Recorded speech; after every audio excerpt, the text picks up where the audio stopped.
Welcome to episode number 3 of Stupid Human Interviews, where I, the stupid human, chats with interesting people from around the world. And I apologize, but the earbuds that I've been using up to this point were just not cutting it because of reasons.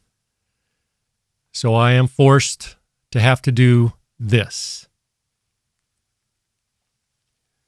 But believe me when I say this hurts me more than it's going to hurt you. Are you ready? Pay attention.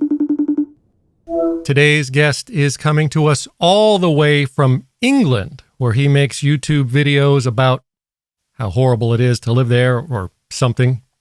I'm not really sure. Ladies and gentlemen, please welcome Mr. Ringway Manchester. Good evening. Thanks for having me. Good to be on the channel. Good morning. It's morning here. Yeah, it's late at night here. Where are you? You're in England, so right? I'm in England. Yeah, central, northwest England, Manchester. Yeah, it's not a very big country, so it's not. Doesn't really matter, does it?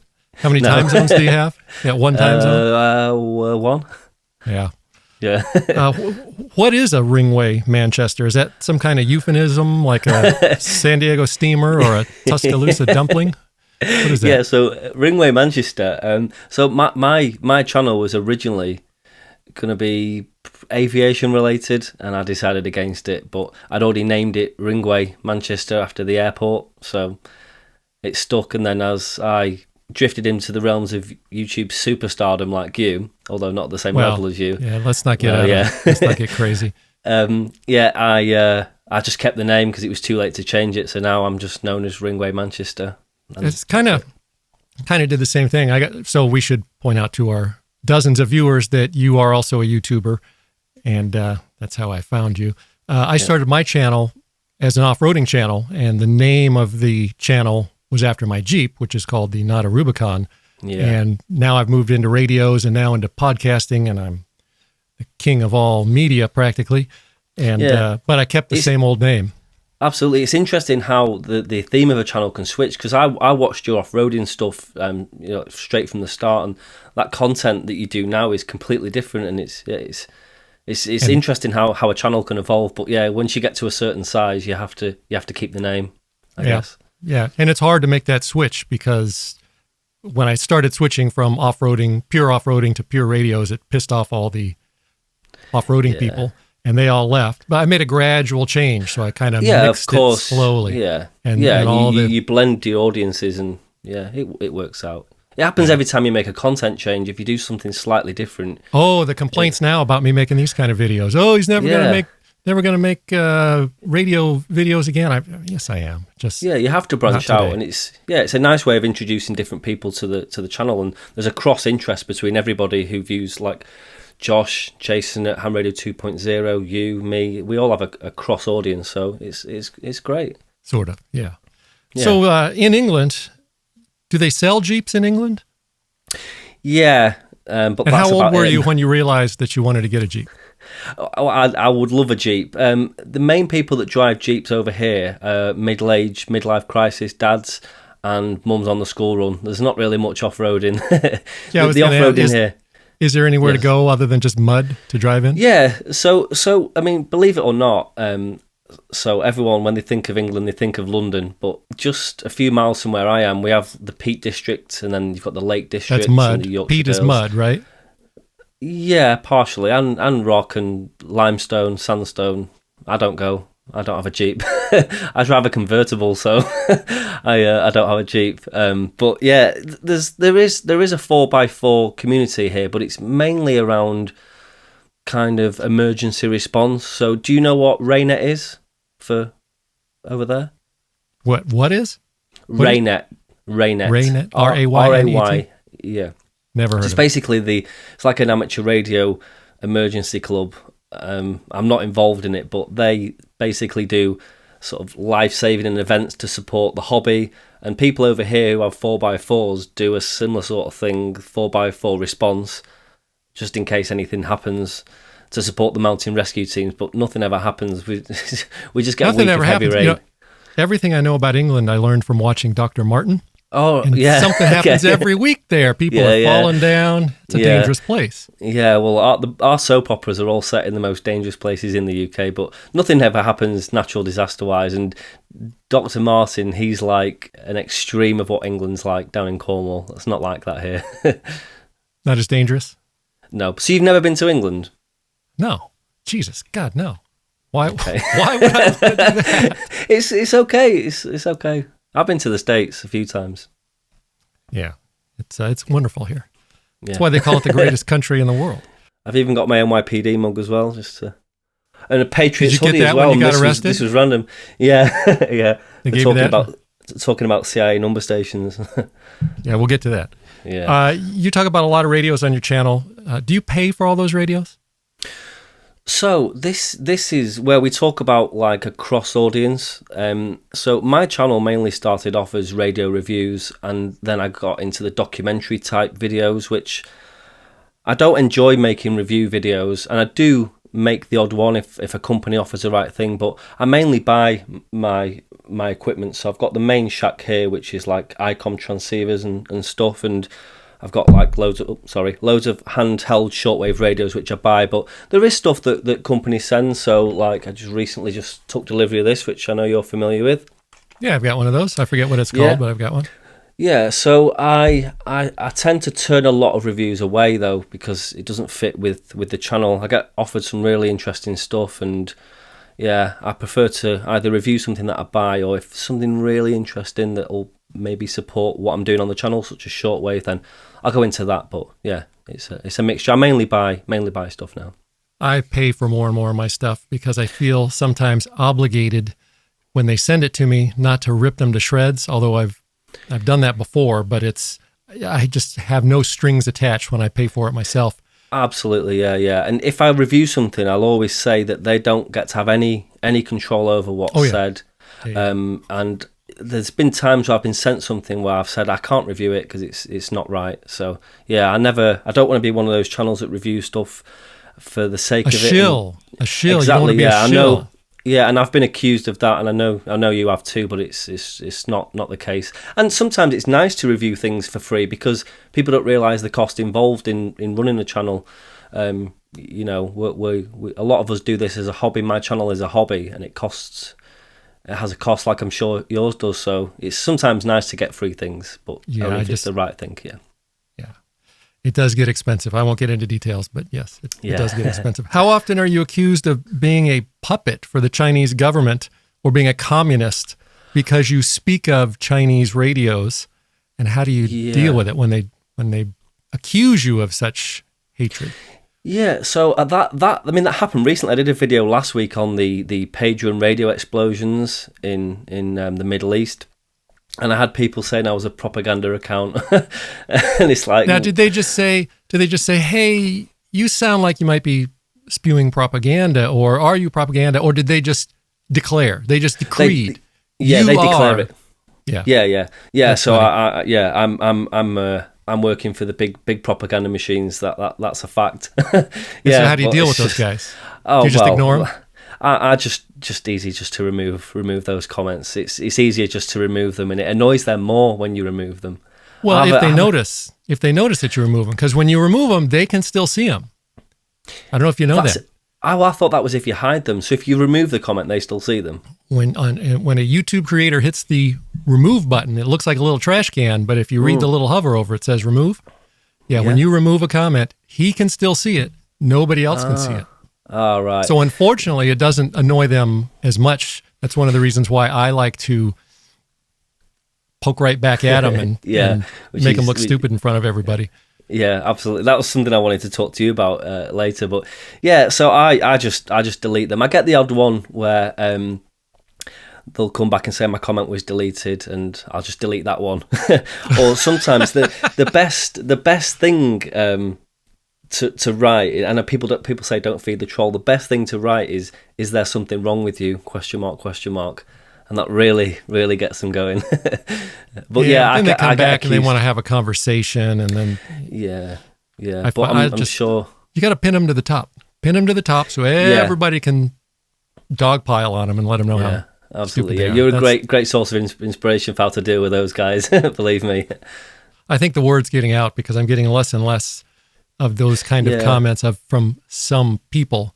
I think they're talking about me at their monthly sad ham and meetings. And Yeah, giving I out don't warnings. get much in the way of hate. It's mainly people. The last questions that were already covered in the video, or you'll those are state my favorite. That or you'll state a fact and they'll argue with you. They'll tell you you're wrong. And I love the ones where they ask a question or complain that I didn't answer this or that. I'm like, well, yeah, I 'cause did. they Maybe you didn't should watch the video. Try to watch it again, but Absolutely, pay attention.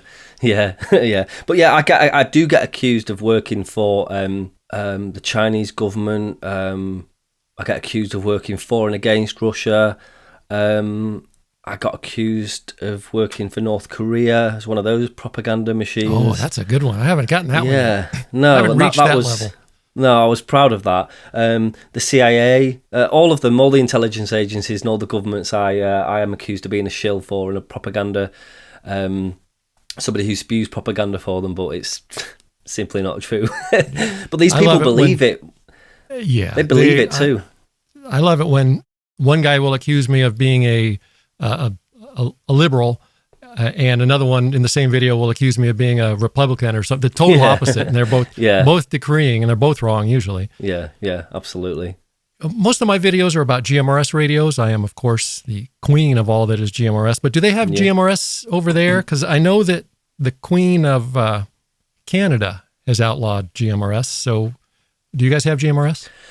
No, so basically your GMRS allocation here is all business band. So what we have here, the closest thing is we have what's called a simple light license.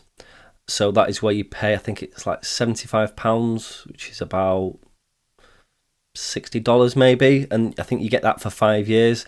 But you're limited to what you can talk about on there. So what we have is what's called Wait a minute. PMR. Wait, hold on. Yeah. Say that again. You're limited to what you can talk about? Yeah, so the rules are like you have to talk about. So if you apply, you're applying for a business, and you can only really talk about the business.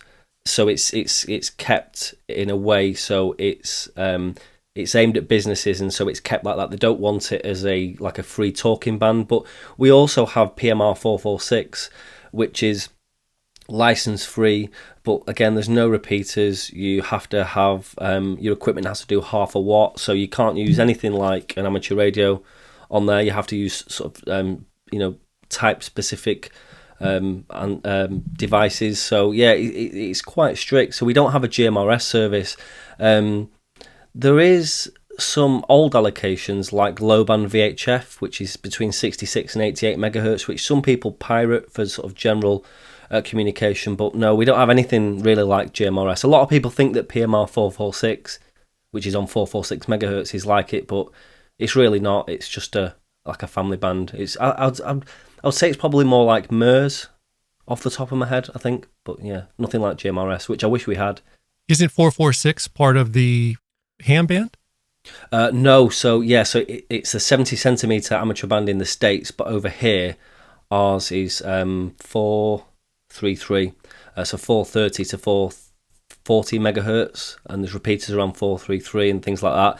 446, there's a small allocation there of 16 channels, and then the rest of it is for business use. So yeah, it's quite strict. And who keeps track of that? Like specifically, who keeps track of what you can talk about or not? Do they have an FCC or an equivalent? Yeah, so we have Ofcom. I don't know of anybody ever being sort of having the collar felt for talking about the wrong thing. I do know people that have the simple light license and talk about they use them for, car to car and things like that, and camping and stuff. But I've never heard anybody being reprimanded for misuse of that band. As for PMR 446, they monitor it more than the amateur radio bands. So people can cause havoc on the amateur radio bands, swear and talk and jam repeaters and stuff, and nothing really happens. But I know of a friend of mine, he used, I think, 20 watts, or was accused of using 20 watts on PMR 446, and he had a phone call from Ofcom saying, I know you're having fun, but basically don't do it again. So they are out there. The Ofcom do enforce the spectrum. I know obviously you cover that a lot in your channel, where nothing happens in relation to GMRS pretty much. But yeah, over here there has been a few cases, but few and far between. Does the long arm of the FCC's reach over there, or you don't give a care about what the FCC says? No, we don't have anything to do no with jurisdiction the FCC over here. No, okay. no, You're not lucky. at all. Why do you think the United States is the greatest country in the world? If I'm honest, I would love to retire to the USA. I really do love it. I've been to like tourist places like New York. I've been to Florida a few times and stuff, and it is a really good country. It's a really good place. Damn right it is. Yeah, it is. Hey, I'll give you that. Yeah. Do you remember that one time when your guys, they tried to take away all of our guns, so we shot them all? Do you remember that? That was cool. Yeah. That was cool. And what was the tea? The tea, something to do with the tea party? Yeah, we dumped all Bottom. that shit in dumped it all in the lake. Cup of tea here, but in the NYPD mug from New York. Almost American. Almost. You make a lot of videos about secret number stations. Yeah. What is a secret number station, and does it have anything to do with gambling? No. So a secret number station is, oh God, it's such a big topic. So they're basically coded messages that are still used today. So they use digital Morse and voice transmissions. The main heyday is gone, but there are still a lot around. You can set your watch by them. They who? So the intelligence agencies of the world. So what we believe number stations are secret broadcasts by the intelligence agencies of the world for agents out in the field. So the sort of romanticized view around that is that they're used for controllers talking to spies in foreign lands, in enemy territory. But it can be simple as logistical commands, such as you've got a hotel reservation here, or this person's coming here, or watch out for this vehicle, or whatever. We don't know. The messages have never ever been decoded. But they're sent out, like I say, like clockwork. You can set your watch. Where are they sent out, and how do you know they're there?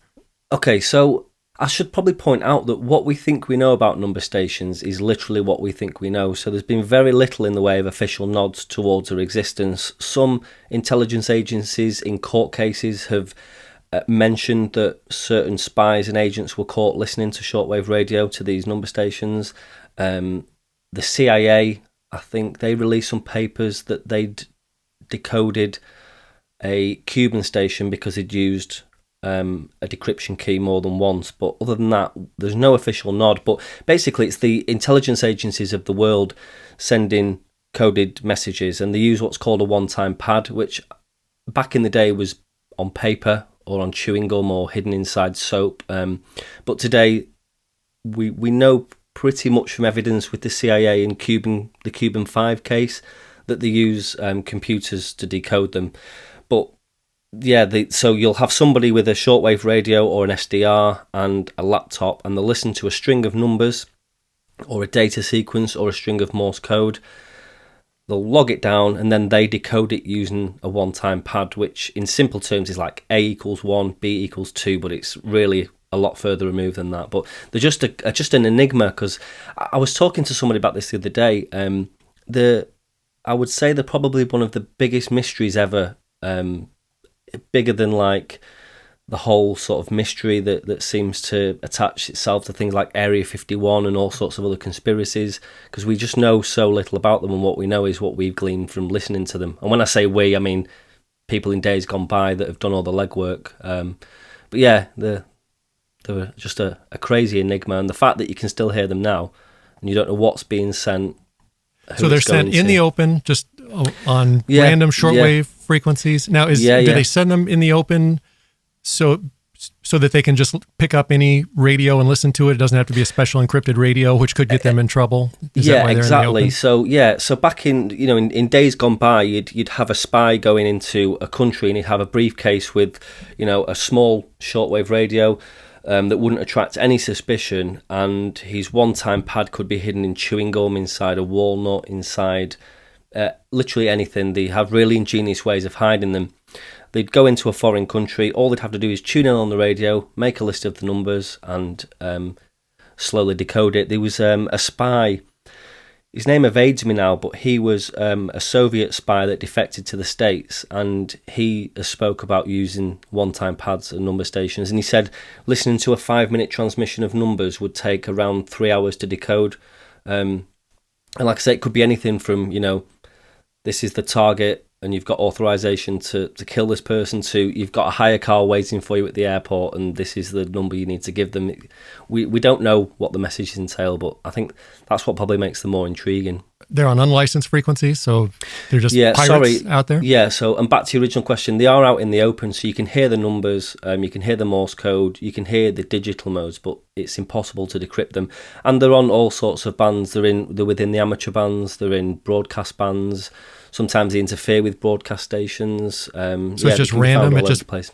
Is it always on this frequency, or just all over? Some of them follow a set of frequencies. Some of them don't. They may have a pool of frequencies they use, but the times are always dead on. So if it transmits at noon on a Thursday afternoon, as soon as the clock strikes noon, the station kicks into action. Cuba has a lot of them.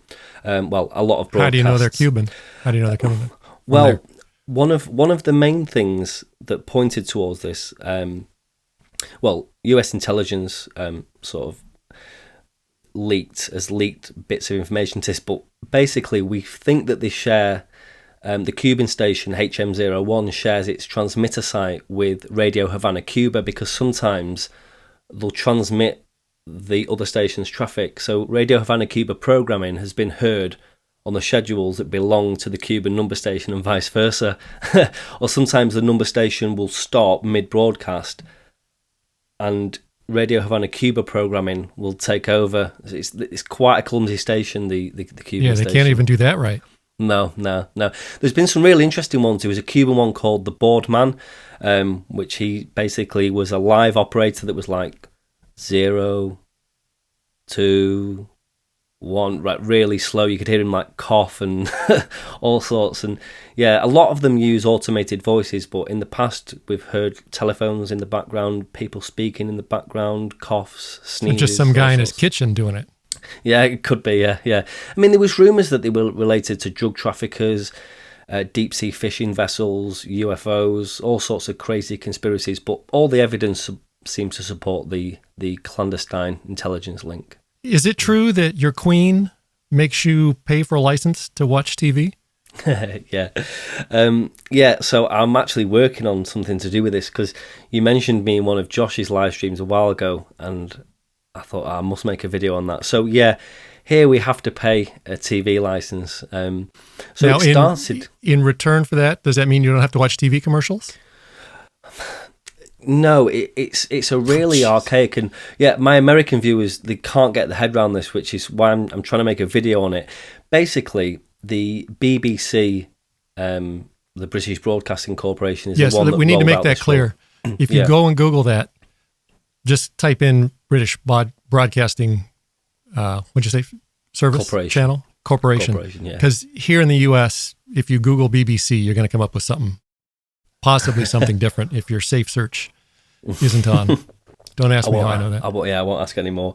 Yeah, so we have the BBC, which is just one of the channels, one of the many thousands of channels, and they rolled out the license under the GPO, which was a General Post Office. But I think back in the 1920s, it was originally for radios. You had to have basically BBC controlled all the radio in the UK. It was the only stations that were out there.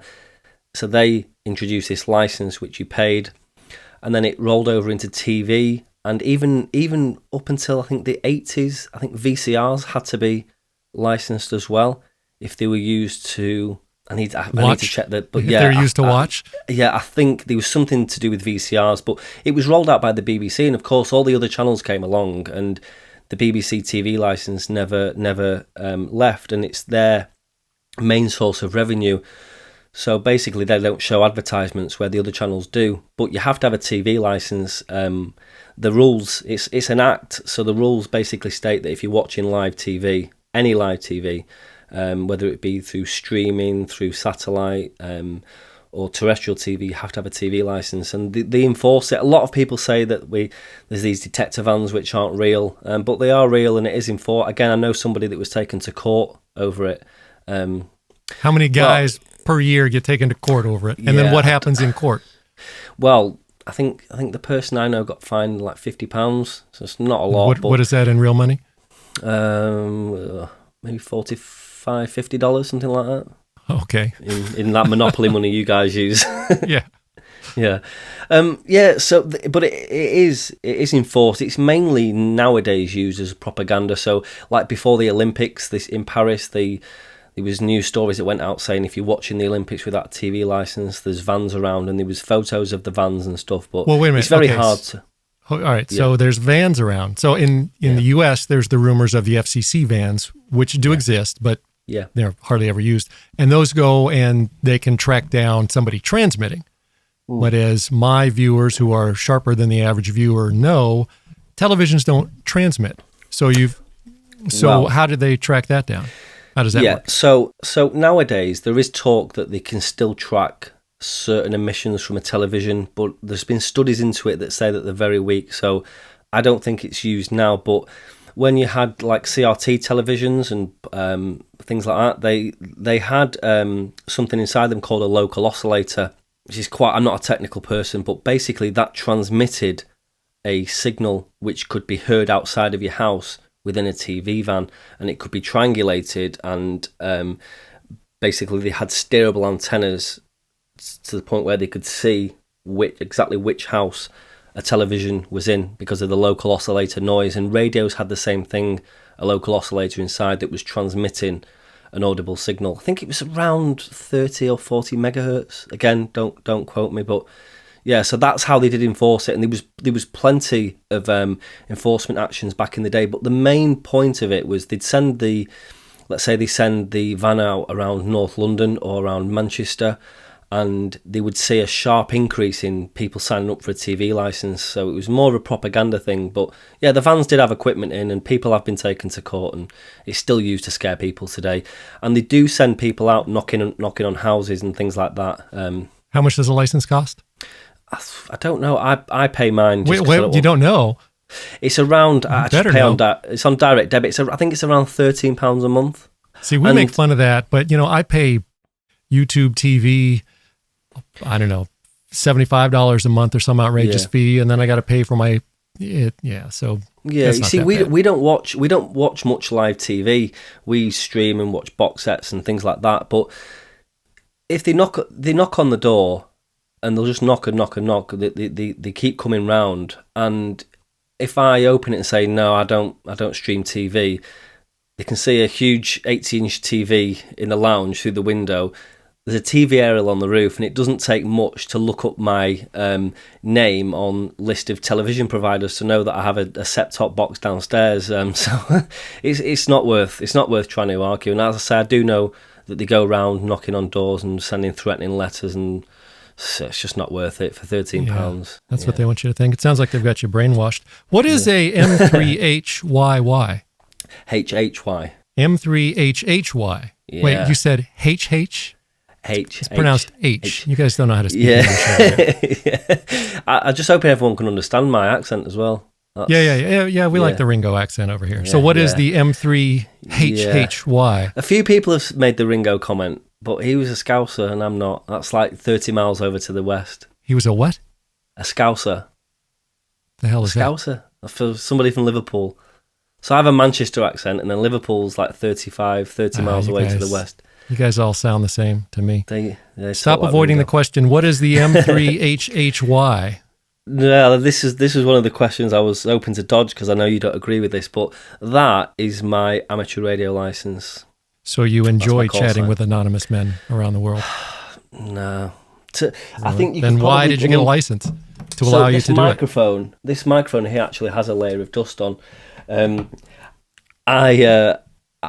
You could probably count on one hand the amount of times I've actually spoke on the radio in the last year, despite what the channel lead people to believe. But so back in 2004, I had my dad had a radio scanner, and I was listening like late at night. I was in bed like a school night, 2004, and I heard all these like people talking about reflectors and repeaters and beacons, and I thought, what is this I've stumbled upon here?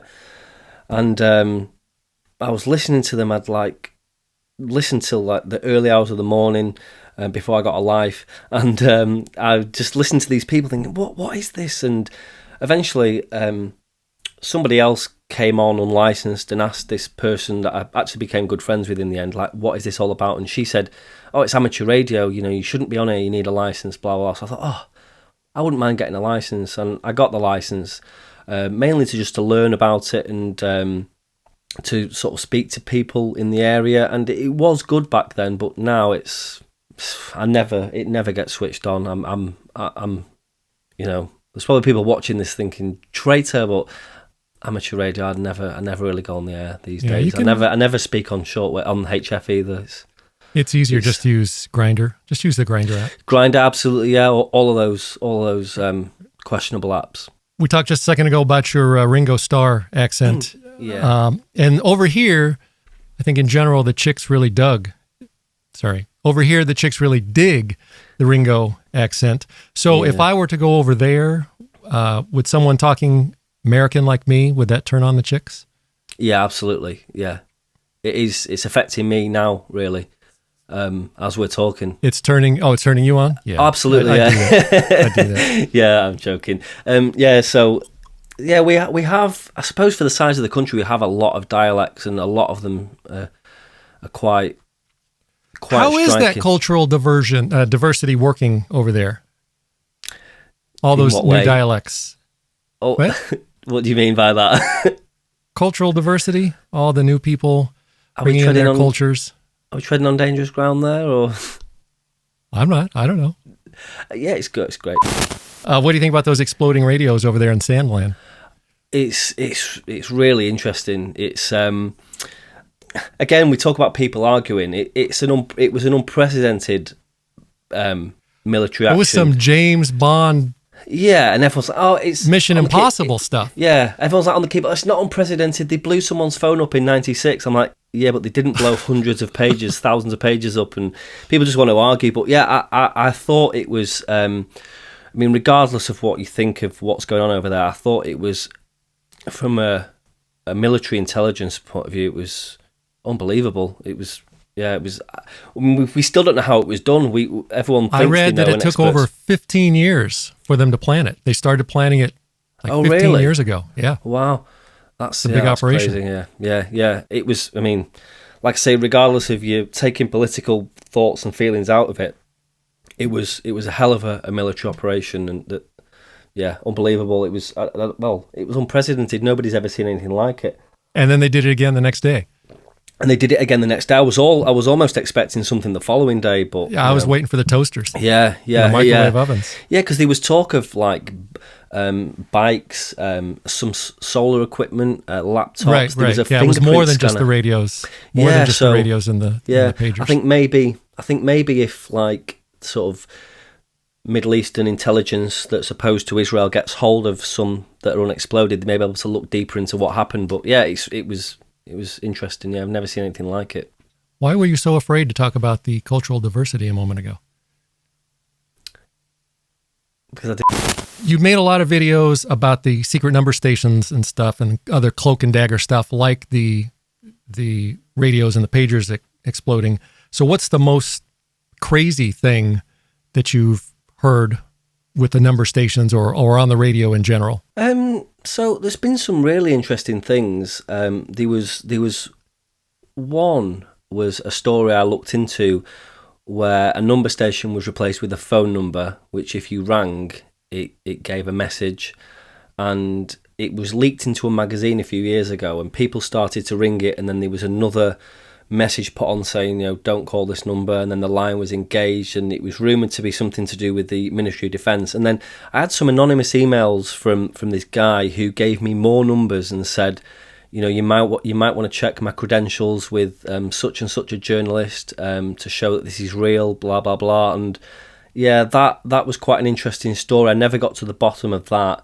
I suppose the really interesting things are all the new channel markers that seem to pop up, which I think may be a mixture of pirates, but some are definitely Russia related, and since the start of the Russia-Ukraine war, there's been quite a lot of stuff with that. I think. What's a channel marker? You call them channel markers? What Oh does yeah, that mean? okay.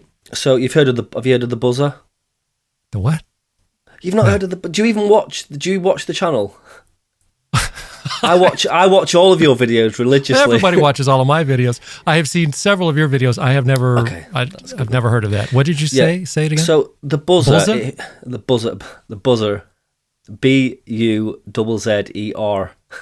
Buzzer. Oh, why didn't you say Buzzer, so? buzzer, Okay. buzzer. I haven't heard of that either. I mean, I know what a buzzer is. Yeah. Right, So continue. it basically goes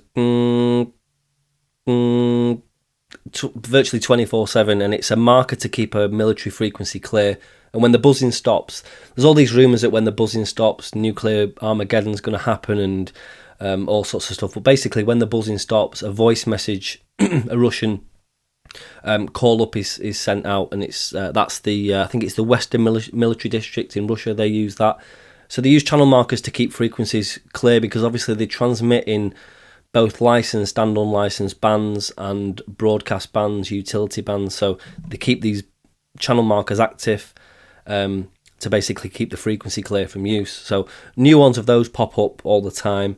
And of course, they are subject to pirate activity and jamming attempts. And I've had my name called on those frequencies as well. So anybody high up in the Russian military monitoring those frequencies is going to hear, or hey, Ringway Manchester, next time you do a video, please include this clip. And they're going to be looking at the channel and stuff. So that's like, oh, they must love that. You're on Yeah. Putin's list. Yeah. So I won't be going to Russia anytime. Did you cry when the Queen died? Because I am not embarrassed to admit that I did not give a shit. Because it's not the same as when Princess Di drove through that tunnel.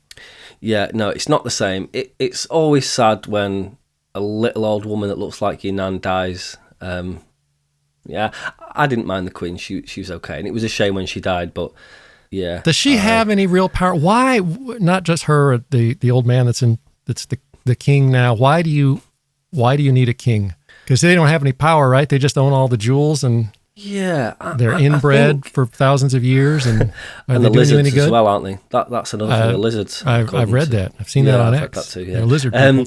Yeah, and everything on X is true. So, yeah, It's as true as Facebook. I think the royal family, I think they are a head of state, but obviously they don't appear to have a major say in anything. I think a lot of people here are quite loyal to the royal family and love and respect the royal family. I don't really have an issue with them. I don't really agree when I see these people sat with big gold crowns and capes and stuff on, having everything done for them. It's like we're all human, aren't we? We're all as important as each other. So yeah, I think the Queen was nice. She did, a lot of. It's hard to explain. I think the royal family are quite good PR for the UK for the most part, and it also generates a hell of a lot of revenue for the country. So I think that is the main reason why we still have them. How do they generate revenue for the country? How does that work? So all the properties are all open to the public. They support loads of charities and events, and there's merchandise, and yeah. So they steal the money from everybody, and then they give it back to charities. Yeah. And Yeah. okay, yeah. So basically, like if you go to like Buckingham Palace in London, there's parts of it you can go into. I've never been in it. All the royal estates all have parts that are open to the public. I think most of the royal parks are open to the public, and they charge to go in and stuff. So yeah, I'm to be honest. It sounds to anyone who's a real sort of loyalist watching this, I'm indifferent on the royal family. I'm probably quite uneducated on a lot of the purpose behind them. I like the Queen, but the rest I'm not really bothered about. Yeah, sounds like a bunch of bullshit to me. Since you guys invented the English language, what is the correct way to pronounce Boofwang? It's Boofwang. Thank you. All right. Yeah, it is official.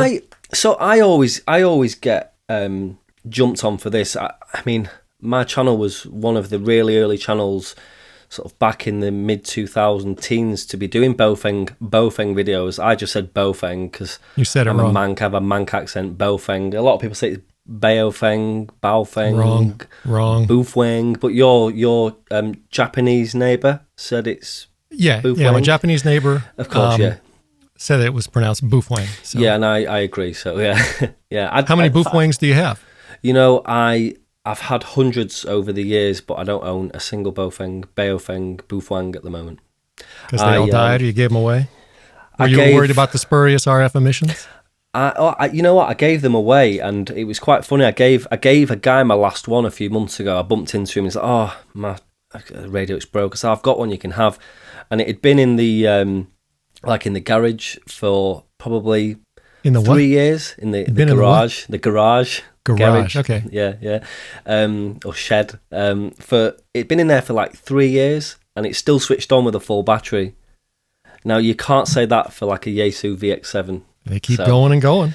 Yeah, so I got rid of all mine purely because I just had too many radios, and I wanted something a bit fancier that like recorded and had a Spectrum display on. So I got the ICOM ID52, which is like my go-to handheld now. You made a lot of videos about Meshtastic devices. Yeah. Why? Yeah. Why? Because Meshtastic, it's something that had been around for ages, but these boards came out and these little 3D printed cases came out, and me up in the north and a friend of mine, Andy, down in the south, we sort of turned our efforts to making videos about it, and we just blew it up across the country, not like in the Middle East. I mean, like in a figurative sense. So you are responsible for the popularity of Meshtastic? Is that what you're saying here? Yeah, I'm gonna arrogantly but accurately state that. Yeah, you can now say you're the queen of all that is Meshtastic. And number stations, yeah. And number stations, right. So nobody was on it in Manchester. I got some nodes, switched them on. There was nobody on. Then this guy I know called Ben appeared, who I'd not spoke to for a few years, and he was on. And then I did some videos, and I think one of the videos got like 800,000 views in the first 2 weeks, and it just took off. And then every day, new people coming on around Manchester. But it's one of those things. It was exciting when not many people were doing it, but then it just became congested and everybody's doing it. And I've not been on for months. So yeah, you ruined it. Yeah, I spent hundreds of pounds on equipment, and yeah, I don't touch it now. But yeah, I was the trendsetter, the queen of Meshtastic in the Northwest. And then you killed it. And I killed it. Yeah, thanks a lot. Yeah. Did you never get into that, Randy? Did you never get into Meshtastic? No. It seems like a waste of time. It's fiddly. It's not reliable. Yeah. It doesn't fit into anything that I need a radio or communication for. Absolutely. No. Yeah, it was just a toy. It was just a bit of fun, but yeah. Yeah. Yeah, and you ruined it. I probably would have tried it if you hadn't ruined it. Yeah. What is a spotted dick? Because I'm seeing that pop up a lot in my Google searches. So if you want to pause this now, I could show you. Talking about what things are like in the UK, I don't know what it's like in the States, but it's hard to find. Better than it is in the UK is what it's like. Yeah, well, it's hard to find spotted dick in the UK now under that name because what is it? It offends people. It's like a sponge pudding. Sponge pudding. It sounds very tasty. I don't know where my phone is. Yeah, it's like a sponge pudding. I think it has raisins in, or like currants, or what do you guys call them? Raisins there? California raisins. Yes. You have California raisins, don't you? We have those too. They dance, but generally we just call them raisins. Yeah. So I think it has like raisins in, but like the softer version, like sultanas maybe, and you have it hot with custard. Disgusting. Do you have custard? You made a video. Yeah, it's disgusting here too. You made a video about someone being arrested for listening to a CB radio, and then another one about someone getting arrested for sharing frequencies. How does that work? Right, so the frequency one, in a nutshell, was basically at the end of the 80s, the government realised that people could get these radios that could pick up police and government and military communications that were all out in the open with no encryption. So as consumer-grade scanners were imported from the States and were starting to be made over here, the government thought, well, this is a problem. So you'd have people in radio magazines. So a guy I know, which I did that video on, he put an advert in a radio magazine saying, if you want to hear the latest frequencies, so like the Metropolitan Police, Royalty Protection, Military Air, the Secret Service, everything like that. The watchers, so the MI5 watchers that followed diplomats and spies around London, they all used open communications. Basically, if you want to listen to any of that stuff, send a stamped addressed envelope to such and such an address, and I'll send you this list. This is a great story. So I'll keep it as short as I can. So he comes home one day. He sold a few of these books. I've got a copy somewhere, but it's not reachable. He sold a few of these books. This was 1989, and he steps into his house, and under his foot he feels a something in the carpet, and he picks it up, and it's a component from a phone. And he was an engineer by trade, and he knew it wasn't off his phone.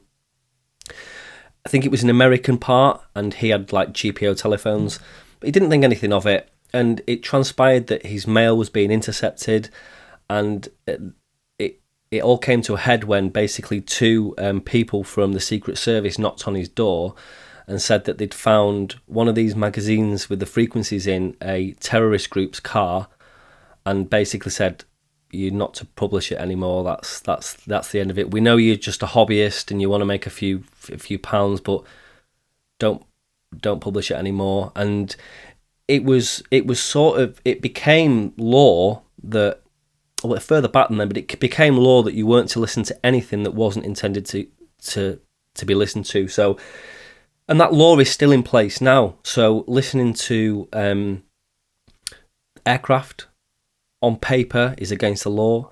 Listening to, let's say, taxi companies or security is against the law. You can only really listen to broadcast radio. I think CB radio, even listening to amateur radio without a license is on paper is against the law. And people were listening to the police up until the early 2000s. That was against the law as well. And what they'd do was they'd leak stories out over the radio that like a cash transit van had crashed. Or even there was one where somebody said there was a UFO sighting, and the police hid and waited for people to turn up, confiscate the scanners, and arrest them, and they'd get fined for it. And what people used to do was, in the back of the scanner, they would drill a hole, and they'd have a nail in the pocket. So if they saw the police coming, they put the nail in the hole and just bang the scanner on a wall or a desk, and it would pierce the memory chip in the scanner. So when the police turned it on, they couldn't see frequencies. So yeah, it was and still is technically against the law, which is, again, it seems really crazy and archaic. And all my American viewers say, well, we can listen to the police, and if these airwaves go through your house, you should be able to listen to them. But that's a law. And of course, we all break it because we all tend to listen and stuff. But yeah, Xenu made the airwaves free for all of us. But it makes more and more sense why our guys shot your guys. You guys are jerks. Absolutely, and through the tea and the. Yeah, how many times a day do you drink that swill water? Probably 3 or 4 times a day. Do you not like English tea? I don't like any tea. No, most Americans are too manly to drink tea. Yeah, I'm sure some do, but they won't admit it because you're not a man enough. That's why. Come to America, you got to drink coffee or Coke. I saw a Frappuccino down there before. All right, and now we have come to the part of the podcast that everybody came to see and that everybody's been waiting for, and that is the part where you ask me as many questions as you want, as long as it's no more than 3 questions, or you get to talk about whatever you want for up to 3 minutes. So look at me now. You are in charge. Straight into the camera. So Americans don't get irony. How do you pretend to get irony so well? I don't know what irony means. Ironing? Talking about your clothes? Irony. IRONY. Sarcasm. Yeah, I think some Americans do. The stupid people that seem to be the majority on YouTube don't. It goes right over their heads. Or maybe it's not a majority on YouTube. Maybe it's just my audience, which tend to be radio dorks, which a large percentage tend to be licensed ham radio operators, because there is a certain type of people that just only understand things that are literal. So they don't get irony, they don't get sarcasm, they don't get humor. Yeah. So I don't think that I'm unusual. I think that most of us do get it, just not the majority on YouTube. Stupid people don't get it. I think you've perfected that art to the point where you are the master troll, but you know it as well, and that for me is and for many people I think is what draws a lot of us to your channel, because you explain stuff like for the newcomer, as if you're a newcomer, but then you also deal with the trolls. Well, I have to hand it to you exceptionally well, and you've actually cultivated an image on the channel, which I am the master baiter. Exactly. Baiter. And people take it. People don't realize when you're joking. I find it frightening looking through the comments when people don't realize. Like when you say Pacifically, I hear it every time, and people are like, oh, they correct you. But does it not annoy you being corrected on stuff? Even though, does it not annoy you more? Because sometimes if someone corrects you and you are inadvertently wrong, sometimes I'll be like, oh, you know what, we're all here to learn, I appreciate that, and then I'll pin the comments so people can see my mistake. But does it not annoy you? See, here's the thing. So when because I actually do make mistakes all the time, I can just say, oh, I meant to say that, dumbass. So, that's the secret. Yeah. You're quite good at that. Do the trolls ever bother you? They don't bother me personally, ever. Yeah. I don't think. What does bother me, I've talked to me and Josh talked about this. It bothers me that someone is not only so stupid that they would say something that as stupid as some of these people say, but they say it in public for everyone to see. That I don't understand the lack of self-awareness to that, and it just makes me wonder what is wrong with you. So that bothers me because they're so stupid. But personally getting to me, they don't personally get to me. No. Yeah, and I suppose people form a different personality when they're behind a keyboard, and they can become somebody they want to be. That, like you say, they'd never say it to you in person. I think a lot of it stems from the radio hobby as well. I know a guy. This is an interesting one. He was fined nearly £10,000 in 1989 for, and this was the charge read to him in court for, quote, talking in a squeaky voice on the radio. This is why we shot your guys. Yeah, and he had his back doors smashed in at 11:30 at night. Again, not literally. No. Not in that way. Yeah, don't be disgusted. The real back door. Yeah, the Ofcom guys smashed his front door down at 11:30 at night. They raided his whole house, took his computer, all his radio gear, everything. It ended up on the local television news and in newspapers. I've done videos on it. He's actually a good friend of mine. Yeah, £10,000 for talking in a squeaky voice. And he said to me, it's quite interesting. There's not many hobbies, simple hobbies like radio, which we all enjoy for different reasons. Obviously, yours is the off-roading and that sort of stuff. Mine is the shortwave and the listening and stuff. We all enjoy it for different reasons, but it's the only hobby, and he said this to me, where you can receive death threats. You can have battery acid and paint stripper thrown on your car. A friend of his he's not a YouTuber, obviously. No, but yeah, it's amazing what the hobby tends to attract. Now, I guess all hobbies do, but I suppose when these people can be the person they want to be behind the keyboard, they can say some really. I mean, I'm quite lucky. I don't get a lot of hate. I just get stupid comments, which is the majority. I get the hate. I get it out of them. I welcome them to the dark side. Yeah. I think they project a lot, also. Yeah. So when they call me all these things or say all these things, they proclaim these things about me, and I'm like, where the heck did that come from? It's obviously they're projecting their stupidities. On me, and like you say, taking it too serious. They don't get the persona you cultivate on the channel, which is, if you have a brain, you can see the comedy value to it. But another question is, you did a really good review on the Texan, is it the S200, the big use that every day. It sits on my desk. It's a scanner. Yep.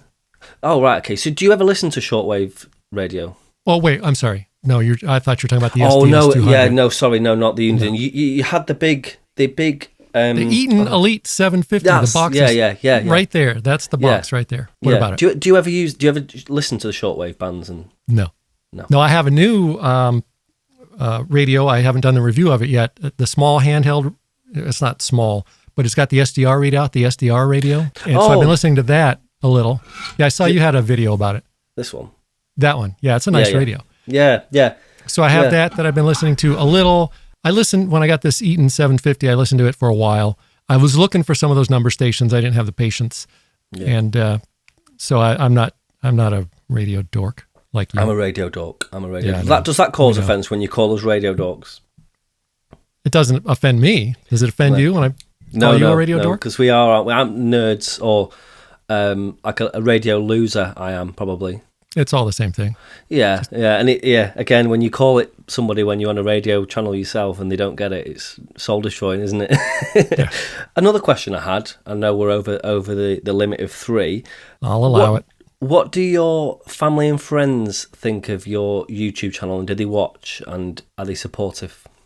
I don't think most of my family, they watch. Yes, they're supportive. I don't think they're regular viewers, anyone in the family. A lot of my friends are friends because of either the channel or me being the time that I used to be on GMRS on the radio. Yeah. So some do, some don't. Yes, they're supportive. I think most of them probably don't care. They don't realize my level of superstardom. Again, not to inflate your head anymore. I mean, you've built up an amazing following, and your views are always consistently like really good. I think that just when it comes to family, they just don't understand it, do they? That's the thing. They're like, no. The average person, average person doesn't understand it, and most of my family are average people, so they just don't care. Like the vast majority of people in the world, the regular people. Yeah. Do you ever get recognized? Yes. Oh, really? Yes. Not well. So, as we've mentioned, as everybody knows, I used to make off-road videos, and I used to do reviews of trails, off-roading trails in the area. So most people would go up to these off-road trails, had watched my videos to know what to expect and to see how to get there or whatever. Yeah. So every time I go off-roading, nearly every time, people will recognize us, me or the Jeep, and they'll want to take pictures and selfies or just say hello. So I get a lot of that. I get some, I was talking to Josh about this when we did our live stream. I've been recognized a couple of times, like in the grocery store, but I don't remember if that was, I think that was also as the off-roader, not as the GMRS guy. I think there's more off-roaders than there are radio dorks. Yeah. So people recognize you when you're out in the public? Or you never show your face on camera, right? No, so basically I'm rarely on camera, because when I talk on camera, I just do hundreds and hundreds of takes because I stutter, and I just can't talk fluidly on camera. And to save all the editing, I just prefer to voice over. It's a lot easier. Plus, I suppose if you can show radio sites and charts and pictures and Google Earth imagery rather than my mug on a screen, it's probably more beneficial for everybody. Yeah, of course. And you should show your hands. You should show your hands more. Yeah, you've really got that to an art. I like the broken pencil as well. That's great. So I used to get recognised. I mean, last year I was on the coast and I got recognised 3 separate times in one day, but I've not been recognised for a long time. Like I said, I'm very rarely in the videos, so it's probably a good thing, really. Well, with a lot of practice and some luck, you too can be recognized more often. Oh, I know, I did have one more, but I already know the answer to this. But I think it would be a great reminder for your viewers and for any of my viewers that watch your channel is, will you ever get an amateur radio license, and why not? Everybody that watches my channel knows. So no, probably not. Now, initially, the whole reason I got into radios is because I thought I needed an amateur radio license, and I was studying for the test and was ready to take it. And by all the practice tests, I would have passed. It's not that difficult of a test. And then COVID hit, and they shut down the testing centers. And luckily for me, in that time, when I wasn't able to take the test, I discovered GMRS, and I realized that for my needs, I didn't want an amateur radio license to talk to strange and anonymous men or strangers. I wanted it so that I could talk with people with more power while I was off-road, and GMRS does that. So I have no need or want or desire in any way, shape, or form to get a ham radio license. Yeah, that's a really interesting point. I mean, I get comments saying like, oh, so I'm an M3, which is the foundation license. So we have foundation, intermediate, and full. People say to me, oh, why don't you take the test and go up to the next level? I'm like, why? For what? Like, if I'm ever on the radio, you can talk to more watts. You can meet more anonymous men. If I ever go on the radio, it's to talk to like a friend locally the odd time. And 10 watts it's 20 watts now, but the 10 watts, which it was more than enough for me. I've got HF transceivers here, which, you know, one of them will do to 100 watts. But I never talk. I don't think the mic has ever been keyed on it. So I don't need to. The amateur radio license, you know, it serves a purpose for me. It's, you know, it's like somebody driving. All they do is drive to the supermarket every day, and they say, "Oh, why don't you get a Ferrari?" Well, a small car is perfect, and it's the same with the license. And you made me think then. About 5 years ago, me and a couple of people had this idea to get 446 on the map. So we started doing a Sunday night 8 to 8 net. So Channel 8, 446 at 8 p.m. on a Sunday. Everyone goes on and has a chat. And we got to the point where PMR around here was never used to every Sunday night. Like, I think last Sunday there was almost 100 stations on. And you can go on the 2 meter amateur band every day of the week and call and call and call from a hilltop where you can reach, you know, 130 miles. My local hill, on 5 watts, I can hit 130 miles to the south and maybe work 10 people. If you're lucky, sometimes you can call and there's nobody there, which is another one of the reasons I'm rarely on the air. But yeah, the PMR 446 as a license-free option has really proved popular. So a lot of people have, like you with GMRS, they've gone onto the 446 and realised, well, actually, I don't need a licence, or they use it as a stepping stone should they wish to get the licence. So those other forms of radio communication, say what you will about them, they're actually really good for the hobby, and GMRS is another one. And obviously people like you really help to push the cool side of the radio dorkery out there, which is great. But yeah, there's not many cool things about radio dorkery, but no. I try. No. Well, thank you for spending time with me here today and sharing your numbers, sharing wisdom and other tidbits of life in that hellhole you call home. Yeah, thank you and have a good evening. Yeah, thanks for having me. It's been great. I appreciate it. You're welcome. It was fun. Good night. Thank you.